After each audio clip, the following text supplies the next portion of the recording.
A więc cześć widzowie, ja jestem Wódz, a to jest... O mój Boże, wywiad się już zaczyna, Boże Święty, ja myślałam, że się nie spóźnię. Dobra widzowie, już po nas. Koniec. Nie, to jest dzisiaj wywiad ze Co? SCOTTą. A my to co? Poczekaj, W ogóle. to już zaczęło. Już się Siema. zaczęło. Łupiesz. Nie mam. Dobra. Okej, to jest premiera. Mam szczęście, że to jest premiera. Weź odpal teraz streama na Discordzie, bo na YouTubie, na live są opóźnienia. A ja nie chcę Dobra, słyszeć. Bo ja tutaj ustawiam. Chyba sobie... Widzowie, jeżeli jeszcze tym nie Kamil, wiecie, to tutaj jest widzieć. O, siema, ale jest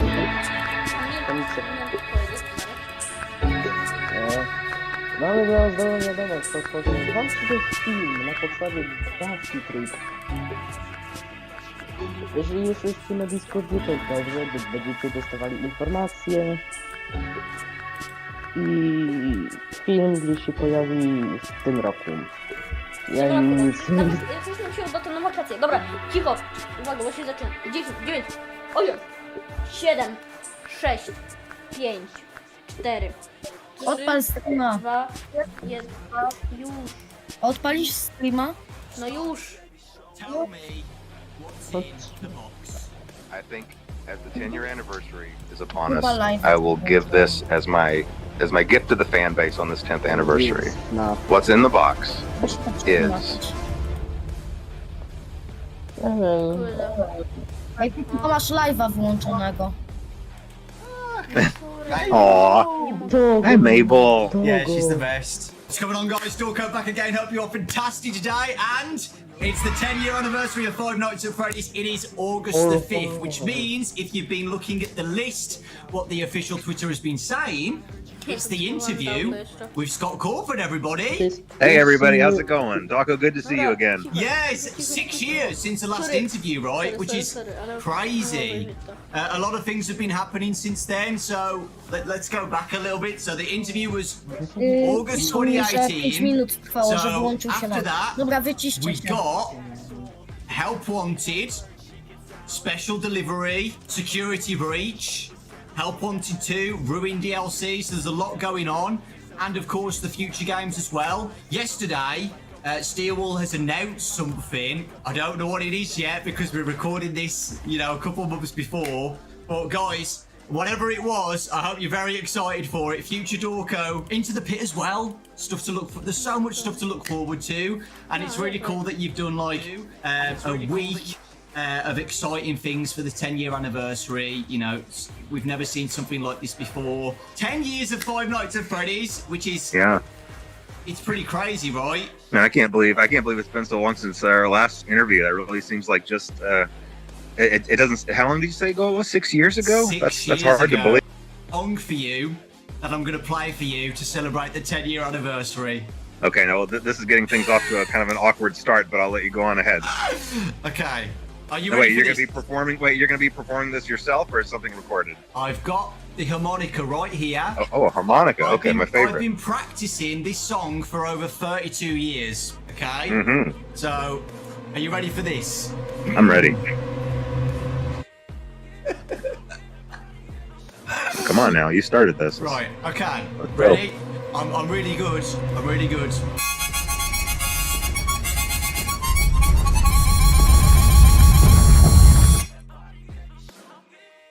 That's so good.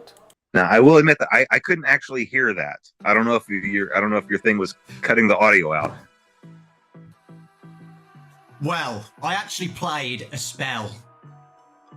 Oh, The spell is from 1864 by a wizard named Dewey Muscrewy.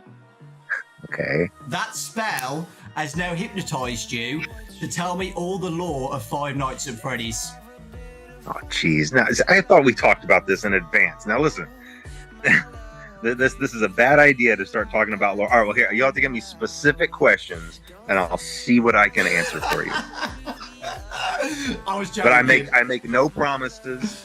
Scott, tell me what's in the box. Wow, just direct. Just out and direct, just like that. Yeah.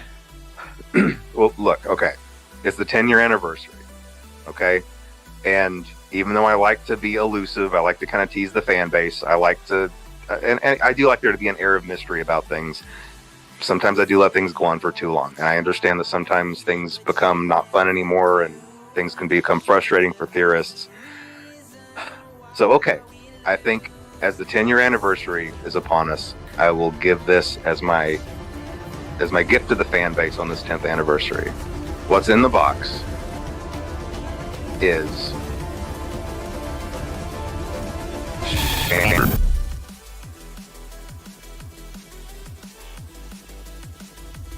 Oh my god. and that's about it. Yo, And that's it, man. kurde. So like we've been speaking about, 10 years of Five Nights at Freddy's, which is a crazy amount of time. I can't believe we're still here. It's been such a journey. So I just wanted to ask you, do you have a highlight moment for the whole 10 years of Five Nights at Freddy's since 2014? I think there have definitely been a lot of satisfying moments. Like obviously, if whenever one of the new games would come out and it would be positively received, that was obviously a huge relief. You know, there's never been any goal other than just giving everybody what they were really hyped up about. Because you know, when you see everybody getting hyped up and getting excited, if suddenly something comes out that just is a big letdown, there's no greater fear, I think, for a game developer. So that was always satisfying and a relief. But I think the biggest highlight was probably just going to the movie theater to watch the movie when it finally came out, because you know, behind the scenes of all of the games throughout the years and behind the scenes of all the books being written and everything else, there was always the movie. The movie was just a slow burn project, even just starting as late as 2014. So that has been in the background being, you know, progressing for almost the entirety of not almost the entirety of that first 9 years. So to be able to actually go sit in the theater and hear the reaction from everybody and hear the fans really enjoy it, that was definitely that was definitely a moment of just real happiness for me, I think. Literally 9 years, you know, having ups and downs, you know, getting the script right as well. I know you've said on posts before you've had so many scripts made for the movie. The plushies in Manhattan or something, that was one of the scripts. So yeah, it was. Yeah, I can imagine how, you know, difficult it's been, like trying to get it all done. You know, I can just imagine. Well, I can't imagine it because I'm not you, but you know, when me, Raz, and Ryan and Baz went to a premiere for it and sat down at the cinemas, and we all looked at each other at the end, and we had to we couldn't believe it, and we didn't even make the games. We've been there since, you know, basically day one, but we all said, like, imagine how Scott's feeling right now, you know, just sitting down and seeing it actually, you know, on the big screen. It must be a crazy feeling.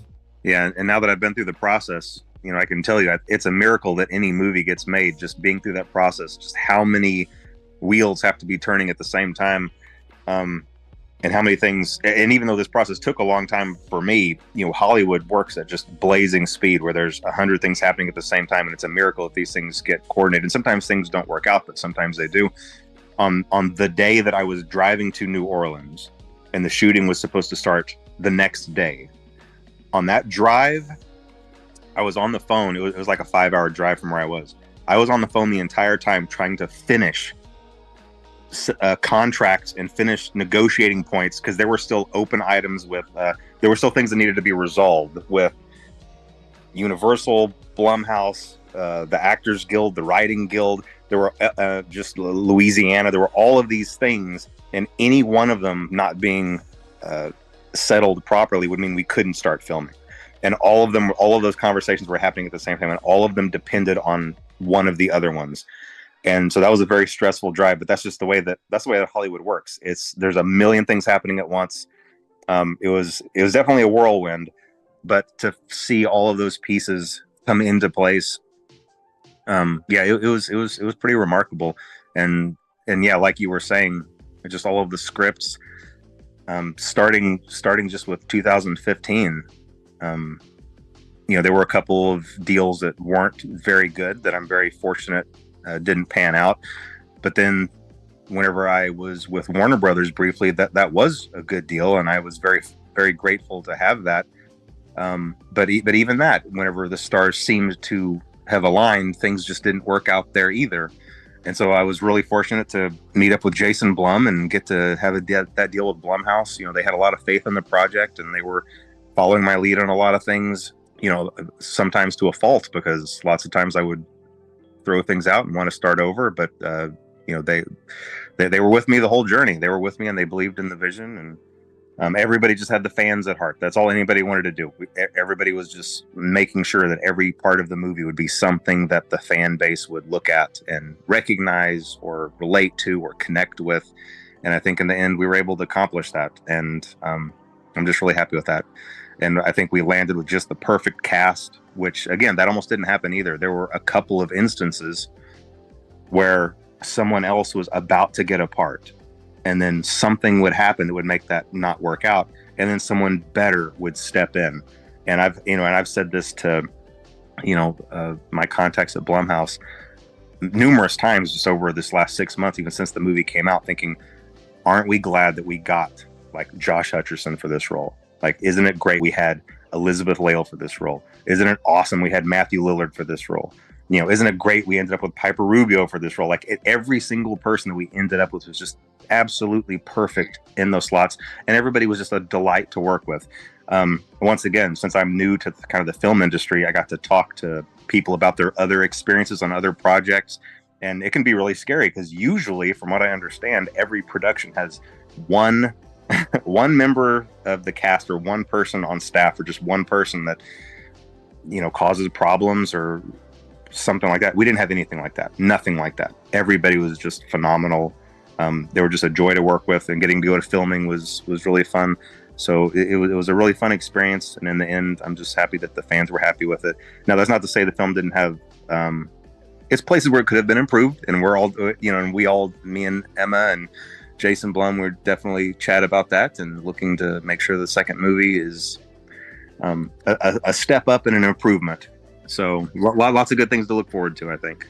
Yeah, it's exciting. And yeah, you're right about the fan reaction. The fans absolutely loved it. Like, we all can't wait for the next movie. It's so exciting. And I'm so glad, it's actually happening as well. So yeah, exciting times. So yeah, you said that you've got a highlight of the 10 years of FNAF. If you could go back and change one thing in those 10 years, do you have anything that you would change? You can't say the box. No, the one thing I would change, I wish I could go back and have one more shot at FNAF World. I really, really do. I know it still would definitely be the oddball in the series, no doubt. And maybe it would still have been a poor decision in general, but there were just a lot of bad decisions made at the beginning of that project that doomed it from the start. Like, I was making it with mobile in mind, so it was a really slow resolution. I was thinking about it as a game on the phones. I tried to make the whole game on one frame in Click Team Fusion. That just means I wasn't allowing it to be as big as it could have been. I was trying to cram it all together for my own convenience. There were just several decisions that were made that really hindered that. And also, I was in a rush because I was getting a little arrogant, thinking that, hey, anything I make is going to be gold, and I definitely ate some humble pie with that really, really quick. And I learned that is not the case. And so I've tried to be very careful to not make that mistake again after that. But yeah, if I could go back and change one thing, I wish I could maybe work with a different developer and just really make it a high resolution game, get in some really good graphics, maybe get someone else to, help me with those graphics. And it could have been a good game. Who knows? Maybe somewhere down the line, if I get really antsy about it and have a lot of free time on my hands, maybe FNAF 2 or FNAF World 2 might be a thing. Yeah, I was about to say that, you could still get a different company to do a FNAF World game. It's not over yet. I think I've said this to you before. I love FNAF World. I think it is so underrated, and I always say FNAF world is underrated. I love it so much. There's just a charm to it. I really do. And I know you don't like it, but I absolutely love it, man. I really do. I love everything about it. If I had allowed myself to work on it for one more year, just like really double its development cycle and let it be a high res game, I bet it would have really been something. But like I said, who knows? Maybe for the sequel someday. Let's move on to Steelwall. The amazing Steelwall Studios. That was the next game after Ultimate Custom Night. Help Wanted. One of my favourite games in VR. I absolutely loved it. What has it been like working with Steelwall? Were you nervous about it? Because I know it's a big thing to, you know, give a company your baby, basically, and let them, you know, do what you've been doing for the past 5 years. How was it for the first time letting someone else work on FNAF? I was really nervous about it. I was really nervous. You know, I went several years still doing it by myself, even after I had the financial ability to pay other people. Again, I wasn't in that mentality of being able to do that. So even though I could have done that, I was still doing things just all by myself, all the way through Pizzeria Simulator. Yeah. But by then it was I knew that it was getting too much for me. I knew that I had to find another partner for it, and I was scared of that because, you know, there are stories all over the internet available about just games that went completely wrong because of games being mismanaged in the hands of, you know, development companies. And I'm sure that all of their pitches on the surface would have sounded the same, but I really got lucky. For that reason, I really feel like I got lucky, because whereas I probably could have accidentally ended up with a company that did botch something, I didn't. I think I really honestly believe that I landed with the best, just one of the best development companies. They've been just a pleasure to work with, and they've done a really great job. You know, this last one they did, Ruin, I thought it was just so much fun. And I think that might be my favorite thing that they've made was Ruin. And the things that they have planned, which I'm not going to talk about right here, but the things that they have planned are really exciting too. So yeah, I've been really happy. It's been a really good experience. Well, I'll tell you, on Help Wanted, I was going to throw in, I'm happy with how Help Wanted came out, because at the time, and I don't have this anymore. I don't have a VR setup anymore. But whenever the first Help Wanted came out, I did have a VR setup. So I was able to beta test. And of course, I was leading the charge to want to beta test my own games. I got into the Funtime Auditorium and I noped out of it. I took the headset off, and I immediately got on the phone with Steelwall and said, I'm not doing it. I'm not going to test it. You test it. You're going to test it. You'll find someone else to test it. I didn't even get jump scared by Foxy. I was just in there in the darkness, and I knew I wasn't going to do it. And I never played it again. And I never played Help Wanted. And I never played Help Wanted 2 either. And I'm not going to. People need to understand it though, right? Because in the past, like when I've obviously done videos on Help Wanted 1 and 2, I get a comment saying like, it's not that scary, you're overreacted, it's not that bad. But you don't know until you've literally put on the headset, right? Yeah. It's completely different, you know, just watching it from a screen is compared to having the actual headset on. It's terrifying. Yeah, completely different experience. My other question, Glitch Trap is one of my favourite characters in FNAF now. I absolutely love Glitch Trap. What are your thoughts on Glitch Trap as a whole, with the development of Help Wanted? I love the character. And I know that this is kind of one of the places where I know that there's a little bit of a divide with maybe me and the fan base, or maybe just within the fan base, because I always lean sci-fi. I have a tendency to lean sci-fi, even though I try to come back into the roots of the supernatural instead. But I can't help my inclinations to lean sci-fi. So anything that involves possession of AI or possession of machines or circuitry, that I love that sort of thing. So I love the idea of Glitch Trap. I'm not a huge fan of the name. And here's the way that these things happen, okay? And this happened with Burn Trap too. Whenever I'm in the planning phase with Steelwall, we come up with temporary names for these characters, you know? Whenever we're doing the pre-production document, I'll say, oh, well, he's glitchy, we'll call him Glitch Trap. Oh yeah, he's Burn, we'll just call him Burn Trap. But then those names get embedded in the source code because they use those temporary names also.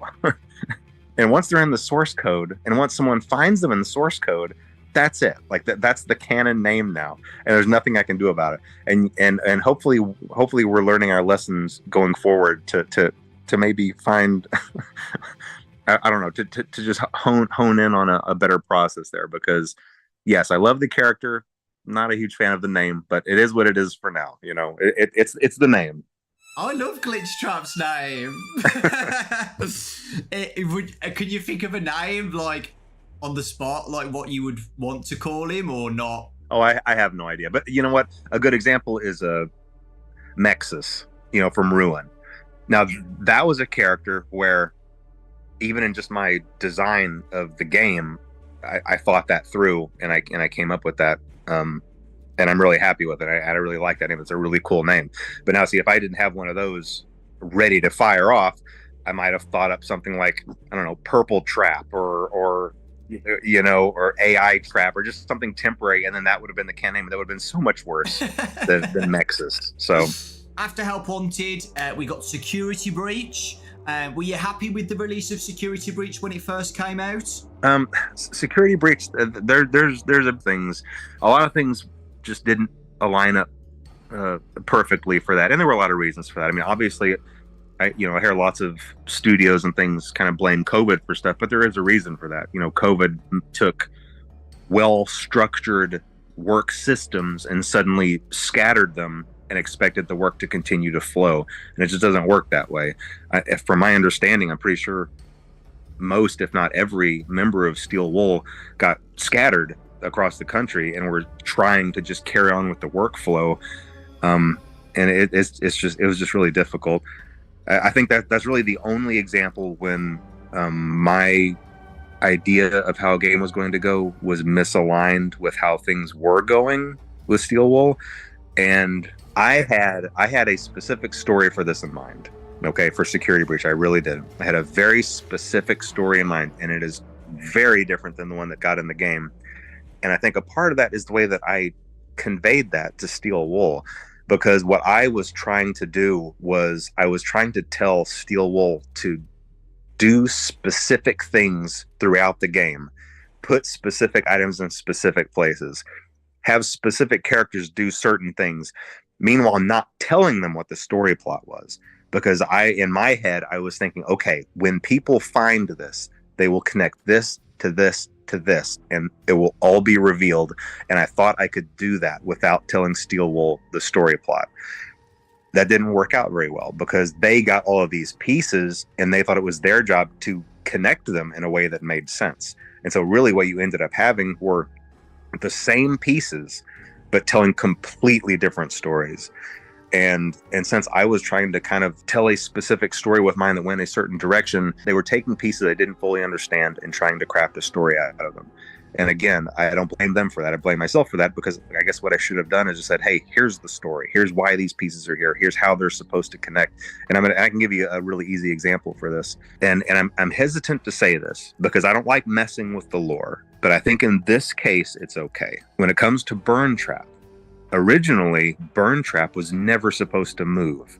He was supposed to just be something you saw in the corners, or like if you were walking past machinery, you might be able to peek in between two things and see him in the corner or propped up against a wall, almost like a some kind of decaying movie prop, and you never fully understood what his purpose was. And he had a very specific purpose, and I'm not going to say what that purpose was, but realistically, he never moved. Well, obviously that's not what we got in Security Breach. In Security Breach, we got a capsule opening and purple smoke flowing out and him climbing out and coming to get you.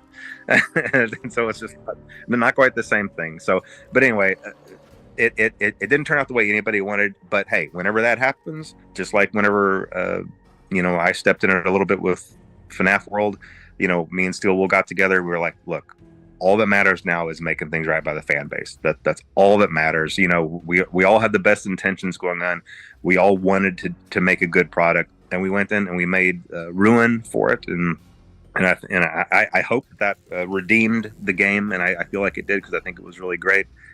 And anything that we do going forward that continues that story or has those same themes, I think we're just going to be in a much better situation to continue on. So, the Ruin DLC came out a year ago now, which is crazy to think about. Time's going so quickly, and the fan reaction to that was amazing. Everybody loved it, and everybody's looking forward to what's next. The ending of Ruin, with a specific character that came out, a new character into the games, the Mimic. Any thoughts on the Mimic? I cannot share any thoughts on the Mimic, other than I really, really like that character. This is a character that I really like and I'm really excited about. I think it's a really terrific antagonist, and I don't think it's the last that we've seen of the Mimic. That's all I'll say. Yes. With that, do you have a favourite character in the Steelwool era of games? I mean, Music Man is too obvious of an answer, right? I mean, I think all those characters turned out great. In fact, I think this is why it's hard to pick a favorite, because all of them turned out so well. You know, I've always really liked Vanny as a character. I don't think that Vanny was utilized to her fullest potential, and so hopefully we'll see another opportunity for Vanny to return as well. We'll see.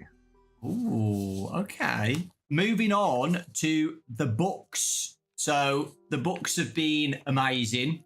I've been doing little summary videos on the channel with Fazbear Frights. That was awesome. How has it been working on Fazbear Frights? It's actually really enjoyable. It's probably one of the most enjoyable things that I do, because I just get to think up a really scary scenario, and then I create maybe a 10 to 15 page story out of it. And then I have writers that I work with, obviously, and they take that and they really flesh it out and fill it out and add the details and turn it into a full length story. And I get to kind of just really see it come to life. So it's been really enjoyable. And that's something that I really enjoy. It's funny because it's one of those things where, as long as I know that that's something that's happening in my life, I might be at the gym or I might be watching a show, and then suddenly something will come to mind.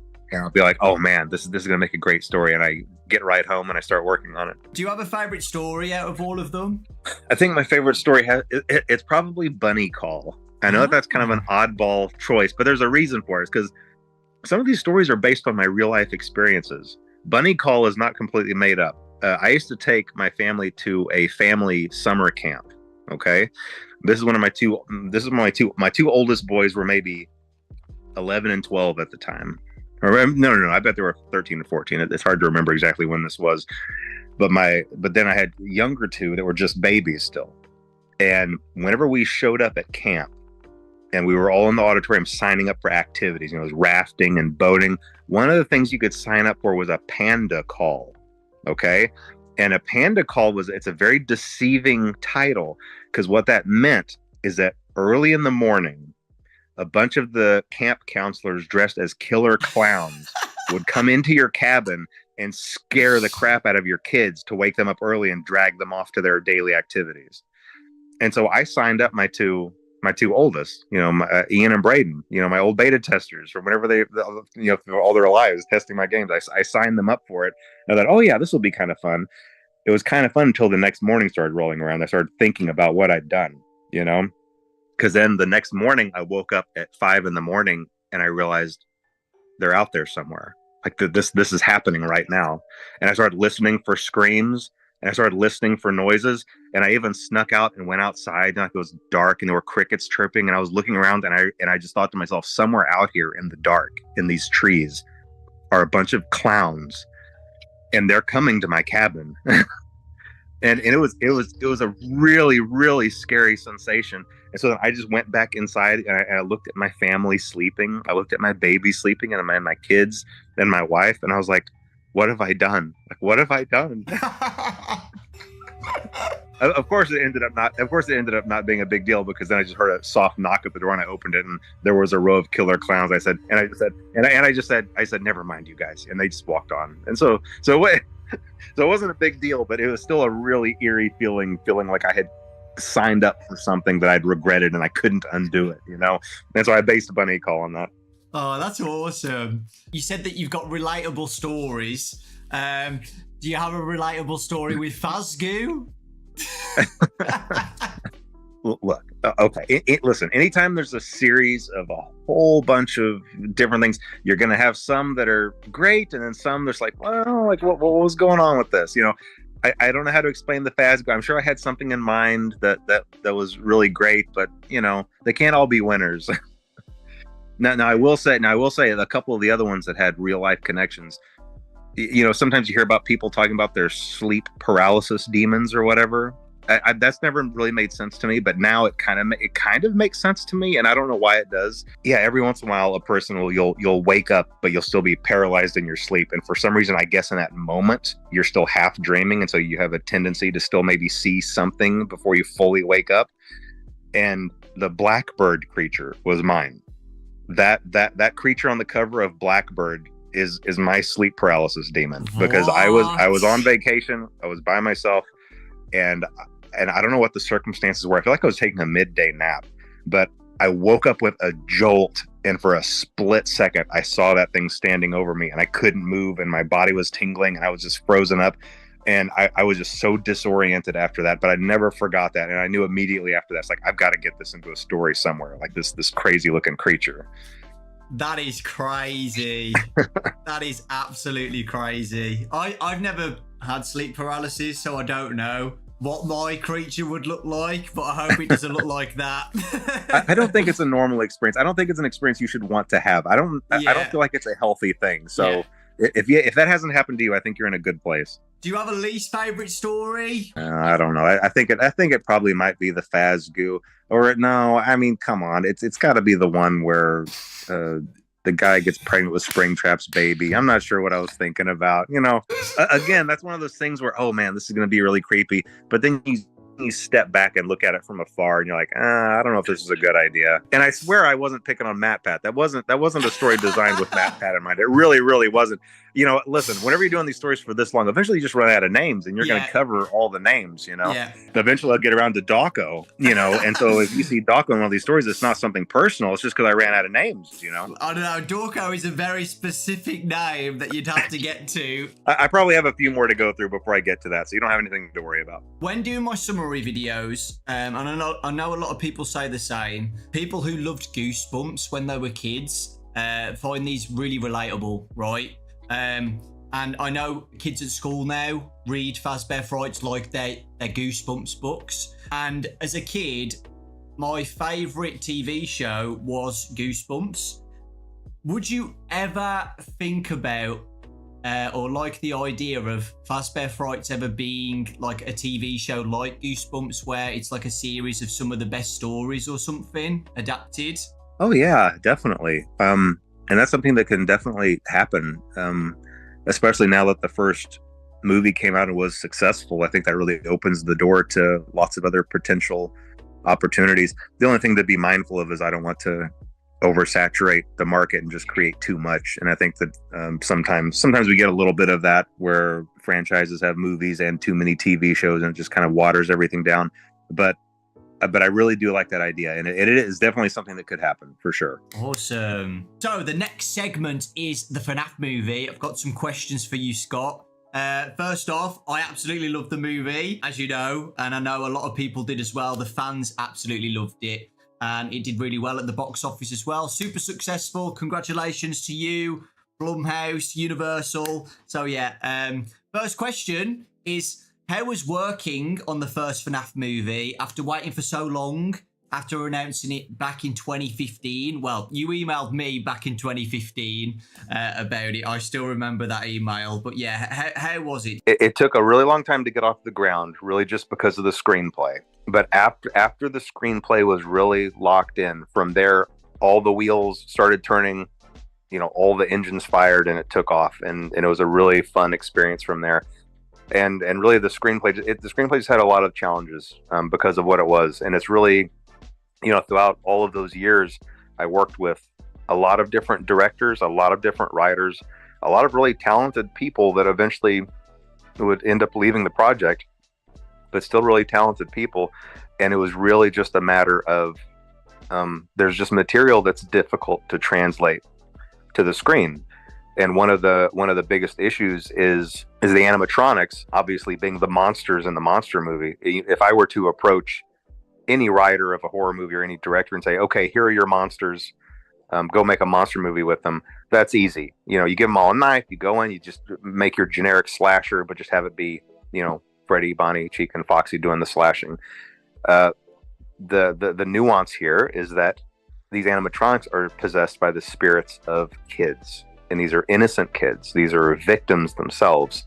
So it's very, very difficult to still have a horror movie, still have those kills that you need, but still preserve the innocence of those kids. And it's a really difficult thing to do. And there were several screenplays that did not hit that mark. And I think I was more cautious about that and more picky about that than anything else. If kind of the innocence of those spirits was not preserved properly, I wasn't going to go forward with it. And so, one quick example is the way that we were able to have a couple of kills in the movie was obviously the vandals. You have a group of people who are breaking in, they're disrespecting the place, they're trashing the place, they're there with bad intentions, and then you combine that with the fact that these animatronics are, the spirits in them are these kids that are basically very confused and lost, animals backed into a corner, and kind of left with this impression that adults are out to get them. And then you have these violent adults breaking in. And so it allows you to have that kill count while still being like, well, I can kind of see how that might happen. It was a tricky thing to do, but I think we were able to accomplish that. Manipulated by William Afton still as well. Yeah, right? That's right. That's absolutely right. The drawing on the wall was also kind of this layer, this blanket of manipulation over them all. So all those things combined, you could see how these actions could happen while it not necessarily being the fault of the kids. With the fort scene as well, I loved the fort scene. I know some people were a bit confused by that, like why are they building a fort? But I got it straight away. You just want to show the audience that they're just kids, right? Were you happy with the first movie and how it came out? Yes, I am. I am very happy. I mean, look, anytime anybody, I think pretty much anybody who's been through a process like this would be able to look back. And I do this with my games too. You look back and you're like, well, I wish I'd tweaked this. Oh, maybe this could have been like this, or maybe this could have been like that. But you have to just really take a step back and look at it as a whole, and where it came from, all the things that could have gone wrong, and all the things that went right, and just be really grateful that so many things just fell into place. And I can give you a really quick example of why I don't want to second guess too much. At the 11th hour of this movie coming together, we still really didn't have a music composer, and I really wanted an animated intro. I was really pushing to have that 8-bit animated intro, but we didn't have anybody, and really not really anybody to have an idea of what kind of music we were looking for. 11th hour, Newton Brothers come in and they write out that banger of a track, like absolute insane. Like I listened to that the first time and I was like, wait a minute, do I have a theme song? Does Five Nights at Freddy's have a theme song? And I called Emma Tammy on the phone. I was like, wait, do we have a theme song now? Like, I can't tell you how excited I was over that. And you better believe you're going to hear that again at the beginning of the second movie too. I mean, that was just so incredible. The Newton Brothers just knocked that out of the park. So yeah, so many things went right that I don't think I'm going to dwell too much on, what I would go back and try to do differently. As we know, the movie was a major hit in 2023, super successful, the biggest horror movie of 2023 as well. How does that feel, seeing that happen? It's nice. That part is nice. It's more important to me that if the critics had loved it, but the fan base was grumbling and saying, wait, this isn't how it is in the lore. Wait, we didn't like this. I don't like how they did this and this. And the fan base was unhappy. That would be a failure to me. I'm perfectly happy with all the critics hating it and the fan base reacting positively to it. So yes, it is nice that the movie was successful. However, that is not the correct metric by which to judge the success of this movie. And in fact, opening night, which was Thursday night, where I am, I went to the very first showing and the theater was pretty much empty. There were only a couple other people in there, but it was a 1:00 showing. But still, I saw that as kind of a bad sign, but I just watched it anyway. Then I went to the next showing, which was just later in the evening. And I told myself I wasn't going to go online. I wasn't going to read any reviews. I had already told everybody at Blumhouse, and I told my legal team, don't talk to me, don't call me, don't email me, don't send me charts, don't send me facts or figures. I don't want to hear anything about anything. I'm going through this whole weekend blind. I just want to experience what everybody else is experiencing. Well, before I went into that second showing, I was just by myself. And then later that evening, my whole family was coming into town, by the way. My whole family was going to come in town and watch the movie with me that night. But this showing, I was still seeing by myself. I was checking my email and I accidentally saw one of the reviews. And I saw that it was terrible. And that opened the floodgates, and I went and started reading all of the other reviews. And I immediately texted my family saying, don't come. Don't come. You know, this is over. I want to be by myself. And I was already thinking in my head, like, how am I going to write a letter to Blumhouse apologizing for this? How am I going to write a letter to the fans apologizing to this for just wasting everybody's time? And I was just incredibly depressed. But somehow Jason Blum caught wind of this. I don't know who I asked a question to or what I said, but you know, he started just bombarding me with text messages saying, Scott, the fans love it. The fans love it. You know, the movie's a big hit. Everything's great. He was just, you know, in all caps, everything all caps. My phone was just blowing with all caps texts. And so he really talked me through that to try to encourage me that even though the critics hated it, you know, there was a lot to be loved there by the fans. And so then I had my family come into town anyway, and we just sat in a packed theater and listened to, you know, the cheers and enthusiasm, and it really lifted my spirits. But, you know, for a couple of hours there, man, I was pretty distraught. I thought the whole thing was just a complete disaster. But it wasn't. But it wasn't. It all worked out okay. You know, it all worked out okay. Yeah. And again, the movie's not perfect. There's definitely room to improve. But yeah, I'm definitely happy that it was in general received well by the fan base. The second movie, which is, you know, it's been announced that it's going to be coming out in 2025. Is it December 2025? Yeah, December 5th, 2025, I think. Is there anything exciting to talk about on the second movie? Anything you want to say? I'm not going to give away too many details, but I will say that I'm following kind of the same formula where the first movie is focused on the first game. So I'm going to try to carry on that tradition onward with future movies. And I think that is absolutely the way to go. And I think everyone's going to be really, really excited for what's planned for the second one. You know, the first one was really challenging because it's so much setup. It's like, how do you establish all of this? But now that we have that launch pad, where to go from there came a lot just more natural. It felt a lot more natural.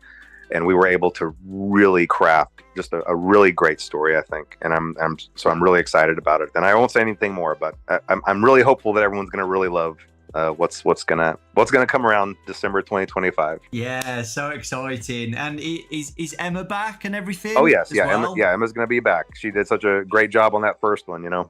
Yeah, that's really good having the same director. So now we're going to be talking about Into the Pit, the new game that's coming out by Megacat Studios. We just got the trailer, another trailer, a couple like last week, and it looks amazing. It looks so good. How has it been working on the game based on a Fazbear Fright story? It's definitely been a unique experience. You know, I first started talking to Meg. I mean, it's been years and years since that game has been in development, and originally it was just supposed to be a little novelty one-off. It's like, oh yeah, here's this little company that makes 16-bit cartridges, and that was immediately appealing to me because I'm all about the Super Nintendo. And so if I could make something that would come on the Super Nintendo cartridge, you know, sign me up. That was the most exciting thing, the most exciting product I'd ever worked on. It was still just supposed to be a novelty, but as the development went on, everybody was looking at it thinking, this looks pretty good. This actually looks really good. And so they just kept on going with it. They could have stopped a lot sooner, and they could have stopped with just a little simple novelty game, but they just kept going. And I kept looking at thinking, yeah, keep going. And they kept going, and I would keep looking at it. And it just turned into this big, full-fledged, full-sized game. So we obviously decided to venture away from strictly the cartridges, so that everybody can be able to play it on Steam and everything. But it's really unique. It's just a really, really unique game. And I do love that it really gets into just this really gritty these kind of gritty graphics that I haven't seen since the late 90s, whenever you had those point and click type adventures and you had that real kind of that pixelated art style that can be really creepy at times. I don't know. It's going to be a really unique experience, and I think that everyone's going to really be excited about it. I really do. Awesome. I can't wait to play it. How has it been working with Megacat Studios then? Oh, it's been great. It's been really great. I really haven't had to give them. I mean, have had to give them direction, but for the most part, it's been weird. They would go into the hole for 6, 7, 8 months at a time, and I wouldn't hear anything from them, to the point where I thought, is this okay? And I would even, I talk to the other people that I work with, like, is this game okay? Is this going to be okay? Are they okay? Do I need to check on this? Do we need to check on them over there? But then I would get an update, and it would just be all this crazy new stuff and all this crazy detail, this fluid animation. It's just crazy, crazy, crazy stuff. And then they'd go back into the hole again for 5, 6, 7 months. And then we just repeat that cycle. But now here we are finally at the end of that road. And I think it's just turned out really great. Like I said, really unique. I think everybody's going to really like it. The reaction to the trailer has been amazing. All positive feedback about it. Super excited. People love it. The story of Into the Pit as well. Into the Pit's probably my favourite Fazbear Fright story. So with all the positive feedback about it, what do you see for the future of FNAF spin-offs made by other studios in the future? Oh, it's definitely a possibility. In fact, I'd really like them to start working on Fetch. I think Fetch would make a really good game after this. Some stories obviously cater more toward being a good game than others, but there's something really scary about the thought of something always being out there and kind of watching your house, and then trying to come in and do things for you. Like, this is kind of a scary thought. The thought that I might be online shopping and looking for a specific thing, and somehow something out there is hearing that and receiving that, and then gonna come to me, sneak inside and put it somewhere without me knowing that it was there. It's just a creepy scenario. It's a creepy setup. And I think it'd be a really cool game to have to stop this thing, because obviously Fetch was out doing a lot of menacing things, to have to sneak around a neighborhood and stop this thing that's sneaking around so undetected. I don't know. I think it'd be a really cool game. So hopefully that'll be the next project. We'll see. As the franchise has grown bigger, what challenges have you faced with running a franchise of this size? Is there anything you could think you could be doing better? I think something I should have maybe been doing better is I should have had a better structure in place as far as people to talk to the fan base. I've always kept that on myself all during the years, and in the early years, I think that worked great because it was a little indie game, a little indie community, and then me, the indie dev, just chatting with the community and talking. But as the years go by and the franchise gets bigger and bigger, I don't know. I feel like I've slowly kind of lost touch with the fan base. Unfortunately, it's not that same. It's not that same relationship that it used to be. I really used to enjoy chatting with everybody and just kind of I don't know, and I guess that's expected, because FNAF is more of a big, it's kind of just kind of a bigger thing now, and it's bigger than one person, and I can't just pretend like I can hop online and chat with everybody and solve everybody's problems anymore. Used to, I kind of could. I could just go in there and chat with everybody and resolve little problems as if it was like just a squabble on a forum. I can always just step in and solve it, but it's just not the same. And I think that I should have realized that sooner. And I'm really only realizing that this year, that I really need to have a better structure in place. And the fan base deserves that. The franchise deserves that. The fan base deserves that, to have more people in charge and running a Twitter page and official news feeds, so that there's not so much confusion about what's real and what's not real, and real news and fake news. And is this confirmed? Is this not confirmed? I could have avoided years of that if I just kind of had a better structure in place with people to listen to, and like I said, a news feed and someone else to just provide better answers to the fan base. So I'm trying to get all that in place, and I really think it would just better serve the fan base. I think everybody would be a little happier if it's not just me trying to jump in and straighten things out when needed. Yeah, I think the Twitter's a great idea. We're recording this in June, but it was announced today. The schedule for what's coming out during that week is really exciting and really good. So people, can get excited for the anniversary. They kind of know what's coming, which is really exciting. And communication like that, people have really appreciated that. So thank you for doing that.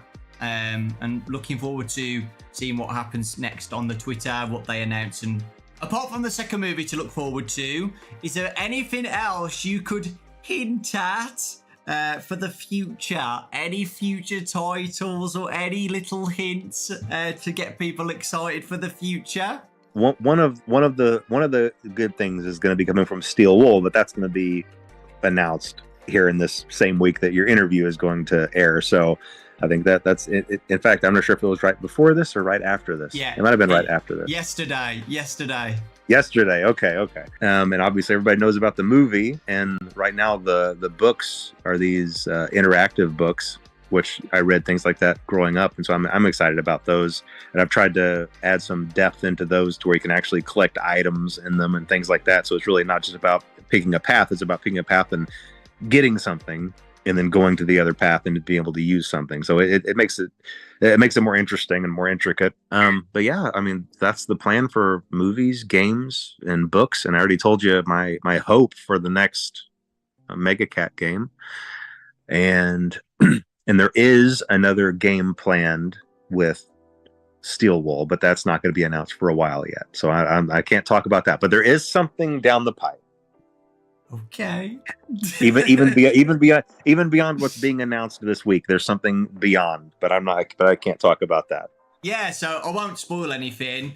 But I read the week before, guys, and it is good. So please, check it out when it comes out. I'm looking forward to the Into the Pit one. VIP is the interactive novel VIP another one as well?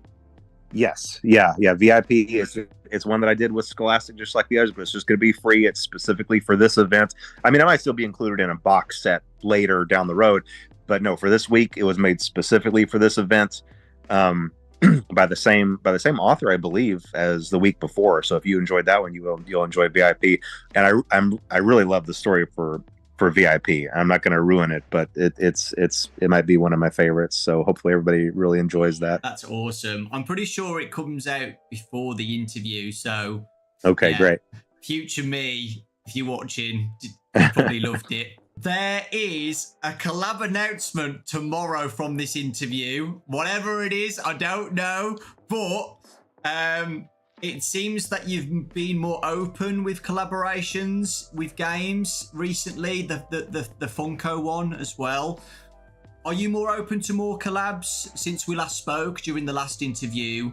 Would you be interested in whatever it is? I don't know, like Fortnite or Dead by Daylight. Have those popped into your head at all? Or I'm very careful with collaborations because I want to protect the brands and I want to make sure that Five Nights at Freddy's stays as Five Nights at Freddy's.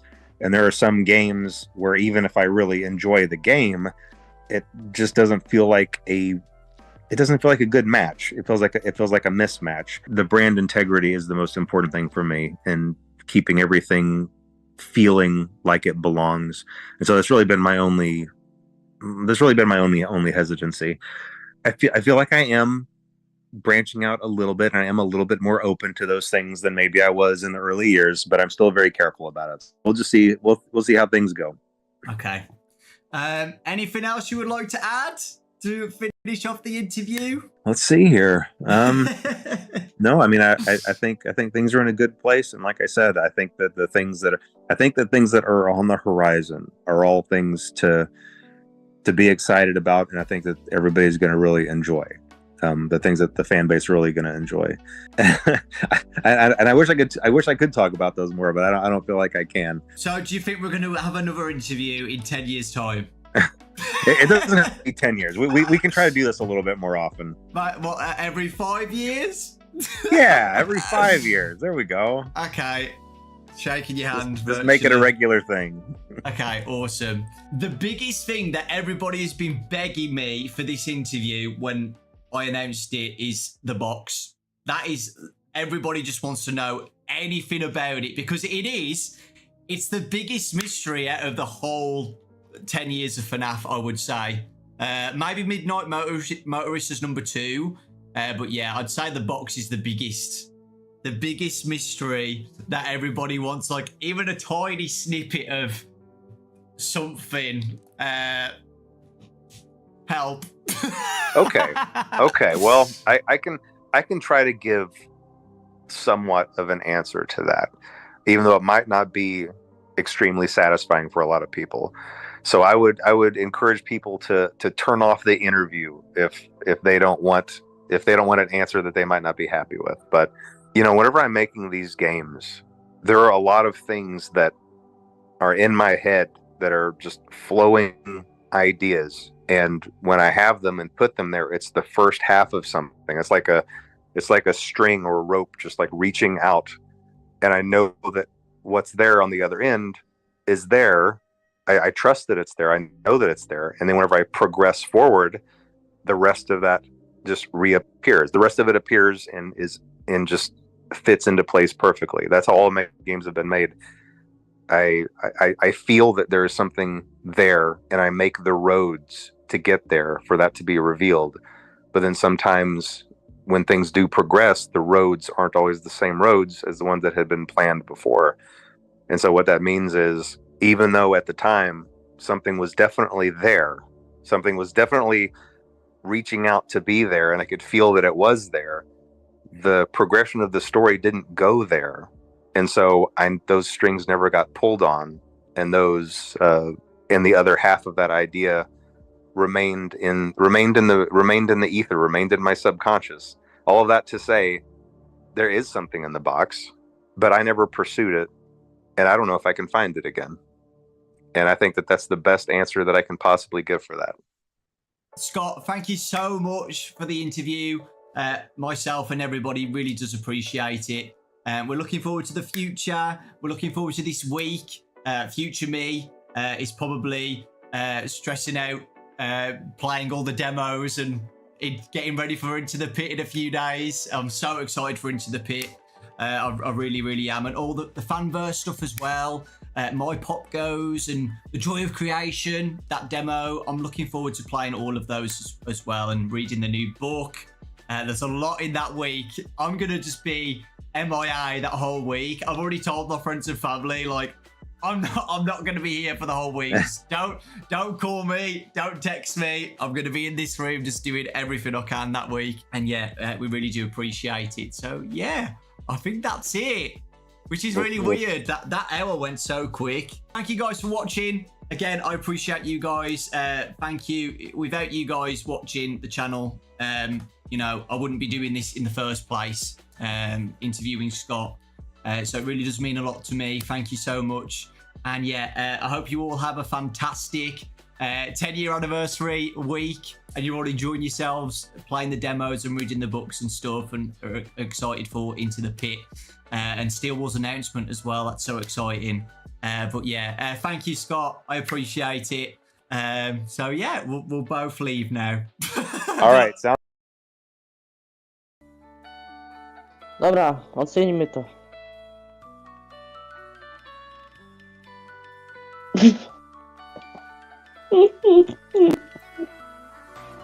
Dobra.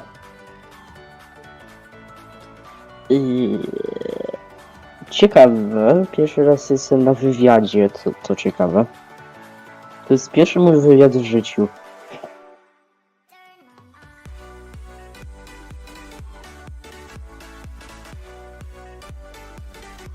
Wow. Tutaj potężna rozmowa się kręci na temat jednego filmu.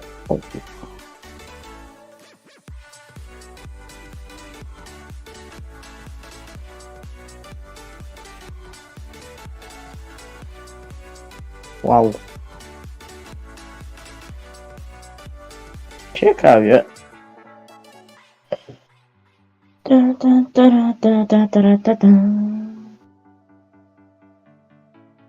To było ciekawe, nie powiem. Pierwszy wywiad w moim życiu. Znaczy... Fuchs, a może... Nie wiem, bo chodzi mi... Nie chciałem... Jak ty mi napisałeś, że prawa autorskie, to mi nie chodziło, żebyśmy się nazwali Gen Z, ta ekipa. Chodziło mi, że coś w stylu Gen Z, bo Gen Z nie jest z nikim wspólne. To jest po prostu taka nazwa, z nikim nie wspólna. To mi chodziło, a nie Gen Z.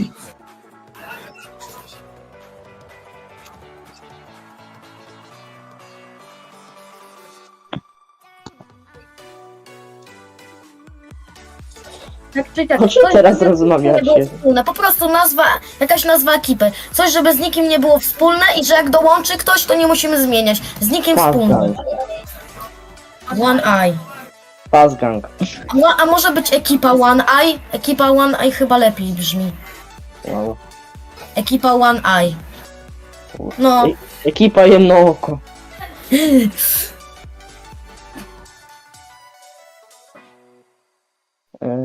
I możemy rzecz zrobić w tym filmie o FNAF. Nie słychać was? wiem o tym. A. To na końcu filmu był William Afton, tak? Tak, ten...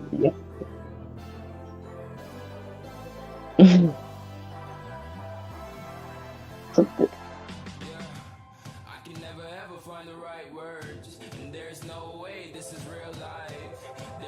Fox, może coś zagramy na szybko przed końcem streama.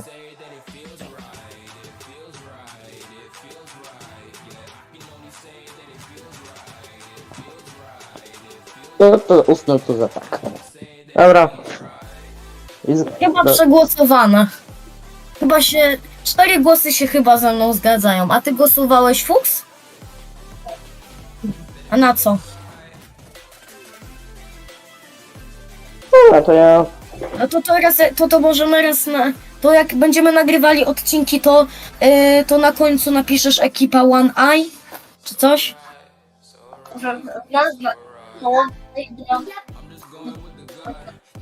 No, że jak na przykład albo nie, wiem. Na przykład, że piszesz gram w Robloxa z ekipa One Eye. Nie, gram w Robloxa z ekipa One Eye. Okej, Czy coś. dobra. Chłopaki, mam dobry pomysł, jak można ten czas szybko zlecieć u twojego streama. Napisz jeszcze jaka oficjalna. Mam plan. Napisz jeszcze jako oficjalna nazwa, żeby każdy wiedział. Dobra.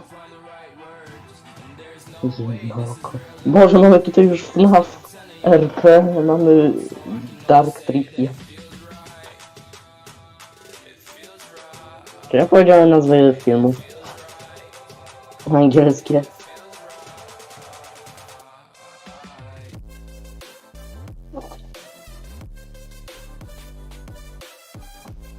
To się wytnie, to się kuźwa wytnie.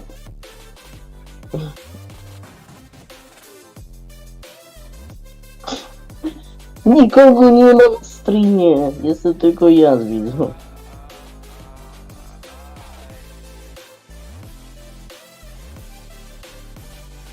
No. Jaki krzyż. Ja sobie zagram w Deadly Company.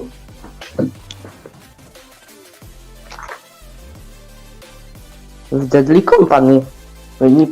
To jest takie...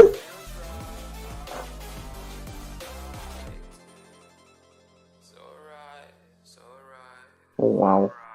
Ja mam dla ciebie dobrą wiadomość, Fuchs. To w tej grze zapisuje się pieniądze. No to możemy sobie gdzieś tak zrobić serię odcinków albo live'ów. Nie, serię live'ów z tej gry nie zrobi się. Ale ja myślę, że to... Napisz na Tak. Fox Studio jaka oficjalna nazwa.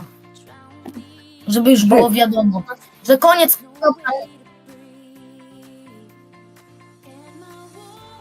Czy my już nie będziemy samotnić, to... Ale... Akada Oda.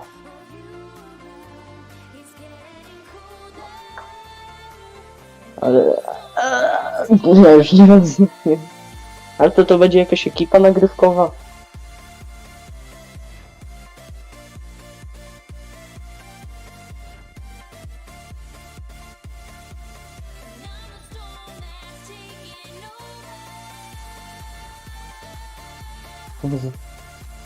One Eye. No bo ekipa One Eye. Ja pierdolę.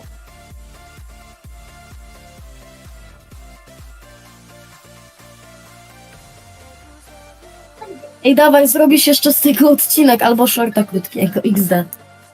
XD. Czekaj, chodzi mi o to, że jak już nadajemy nazwę i że wymyślamy, to zrobić taki króciutki albo short, albo odcinek, że wymyślamy i już mówimy, że oficjalne.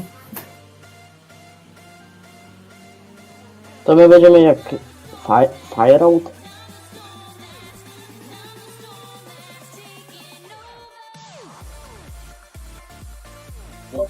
Ej? A może... Bo się na live nie odczytuję, przepraszam. Ej, bo u tego Gumka też zrobił bardzo fajne i mi się podoba, ale jeszcze u Gumki bym dodał ekipa. Gdzieś. Zmieniłbym, zastanawiam się nad tym jeden. Czy ma zostać jeden. Wiecie co ja bym też zmienił? Dałbym ekipa na czerwono, ponieważ jestem założycielem. Jedynkę na przykład na Natancia. I potem... No ja jeden je. Ej, wiecie dlaczego jedynka? Ciekawostka. Kto pierwszy rozmawiał z Fuksem? No ty. Właśnie dlatego ja jedynką jestem.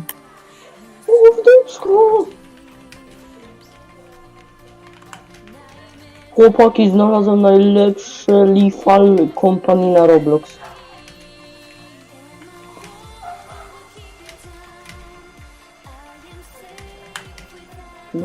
Ale to chyba samo...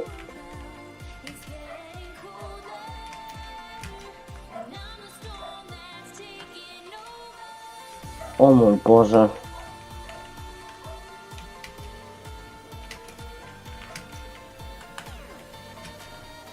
Fuchs, znalazłem najlepsze Lethal Company, które byś mógł sobie wymarzyć.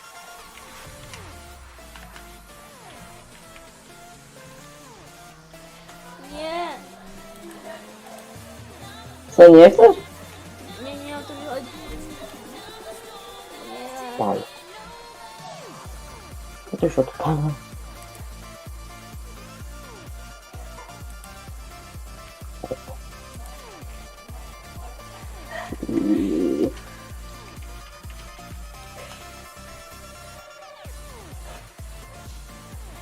Mam kłod i ja ci otwierę te drzwi.